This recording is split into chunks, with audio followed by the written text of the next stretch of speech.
Good afternoon. I'm Charles Lejano. This is One News Now. COVID-19 infections continue to rise after back-to-back typhoons battered the country. The health department reported over 1,600 new cases, bringing the tally to more than 406,000. Of that number, some 35,000 are still considered active and contagious. The virus claimed the lives of 39 more patients over the past 24 hours, pushing the death toll to nearly 7,800. Some 363,000, meanwhile, have gotten better from the disease, with 194 new recoveries reported for today.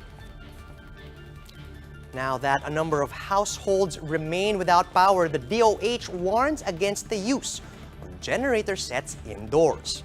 The agency said this may lead to carbon monoxide poisoning, which can cause irreversible health effects or even death. The Interior Department says strict COVID-19 protocols, such as the 14-day mandatory quarantine, may be lifted in areas affected by typhoons. Secretary Eduardo Año explained that this move aims to provide immediate access for emergency teams and media personnel to areas in need of assistance. Año, however, still urged them to observe minimum health standards, like the mandatory use of face masks while doing humanitarian work. The official also appealed to stranded individuals not to swim and to wait for rescue instead, as he assured them that no one will be left behind. We will lift the restrictions if it is for rescue and relief, no? Para mas mabilis yung actions natin. But of course, yung minimum health standards dapat ay ino-observe pa rin natin. Crowding in evacuation centers is posing a threat as we continue to grapple with the COVID-19 pandemic. Just like in the Calabarzon region, where over 100,000 residents have been displaced due to the sequential typhoons. Let's check out the situation on the ground with JC Cosico. He's joining us over the phone. JC, good afternoon. How is the region implementing protocols to prevent further transmission of the virus? Charles, another mega quarantine site has been opened in the region, this time for mild and asymptomatic patients. The Gov't quarantine site is located at the Calabarzon Regional Government Center in Calamba, Laguna. The new facility has a capacity of 600 beds, 50 of which are for medical frontliners.